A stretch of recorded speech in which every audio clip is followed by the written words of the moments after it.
Making mastery learning a reality one day at a time. Here, John Bergman. This week, as I think about what's been happening in the mastery classroom, I've got a couple thoughts here.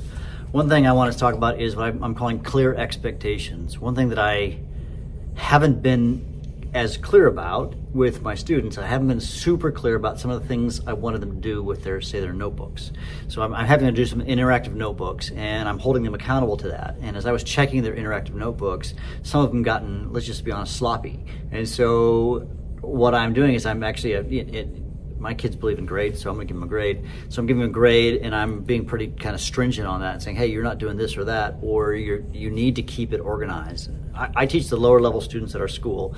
In that case, they really need to become more organized. And one of the tasks, I think, in learning, to learn well, whether it's mastery or not, is to learn how to do some executive functioning. So I found that what's happening with my students is I need to hold them more accountable, and it's something I need to do going forward, because I don't think I've been as good as I have been in terms of these executive functioning. It's just how they keep track of their notes, and there's assignments, and there's experiments, and all the things they're doing in their mastery classroom. So I feel like I'm spending sometimes too much time grading stuff and not enough stuff interacting with students, and I want to kind of change that. I'm still trying to figure out what that's going to look like. And then probably definitely the big thing this week is that the vast majority of my main class that I teach is chemistry, is they are taking their boss battle. And this year, of course, what I'm doing, instead of having one boss battle, so in previous years in mastery, I would give the same test, if you will, and the students had to get an 80, and if they didn't, they would take it over, or actually take a different version of the test over again. And this year, based on best practices and the things I did as I was writing the book, I decided to have 3 levels of tests. This has been a lot of work getting these 3 levels of tests set up so that even every time they take the test, they get a different test. Software is amazing on how to do that, by the way. But I still have to have a large bank of questions. But that all said, and what I'm discovering is what I thought would be true has proven to be true. You see, one of the weaknesses when I did the research on mastery learning is that oftentimes mastery learning benefits your lower struggling students, if you will, the struggling students, but not as much your higher achieving students. And if you now, instead of having one test that every student has to get an 80 on, I have 3 tests: a hard test, if you will, or a deep understanding test, a clear understanding test, and then a basic understanding test. And so what I'm discovering is that the students are taking the right test. And I've been able to write much, much more difficult questions. To be honest, my tests last year, where everybody got an 80 or had to get an 80, is I had to take off, if you will, the more deeper thought-provoking questions. But I've added those now, and then the students who are ready for that can really demonstrate that mastery.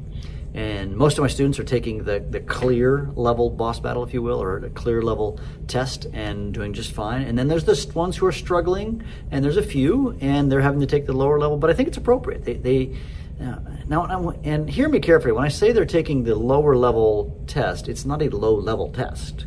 It's just lower. It's just kind of meeting expectations. And there's a couple of things that are important for them to know, that they have to know in order to move on. So I make sure that that's there.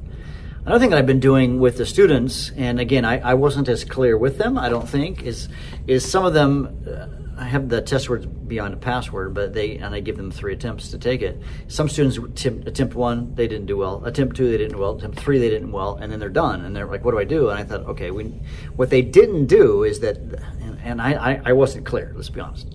I wasn't clear that what I needed to do is say, if you fail a boss battle, because it self-grades it in the computer, if you fail, you have to come see me. It's a requirement. You can't just willy-nilly take it again. You have to come see me, and then that's my time for correctives. So one of the important parts of a mastery classroom is you have to provide correctives for your students. And those correctives, that's correcting their misunderstandings and misconceptions, is huge. And so those students who've continued to fail, I said, wait, you didn't come see me. And so now they're saying, I said, that's a requirement. And I wasn't so clear about that. Anyways, if you're doing this type of, any kind of mastery system, make sure that you're very clear on what kinds of correctives you're going to do for your students. Because if you don't do that, you're going to have the situation that I had, and I messed up. I knew I don't know, large classes, maybe I said it, but some kids didn't get the message. So I think sometimes it's communication. I've got to talk to them over and over again. They're teenagers. They forget. It's who they are. It's all right, and I've been pleased. I've got my paper here, and as I'm looking at the papers here, I have 85% who passed this. And some kids haven't passed it, so to speak, because they've been absent. We've had some absences for some health reasons and things like that. So some of it's none's fault. And I think we're going to see a lot better uptick as the weeks progress. The students are still learning how to learn in this fashion. And mastery learning is working. It just works. The kids, it raises the bar for everyone, the struggling students and then the advanced students. And I'm very pleased with what I'm seeing with my students. They're engaged. It's an active classroom. They're doing experiments. I think I mentioned this in a previous podcast, but I have been doing experiments. You can, if you're watching this on YouTube versus, you can see behind me, I have an experiment set up. It's super cool, by the way. I posted a YouTube video where it's a demonstration. I'm doing like a demonstration every day. They have to explain what happens chemistry-wise, and this is like underwater, like fireworks. It was so awesome. I'd never done this one before. It happens right there because it produces gases. That little thing is a fume hood, and it will take all the gases out of the school so we don't breathe the nasty gases.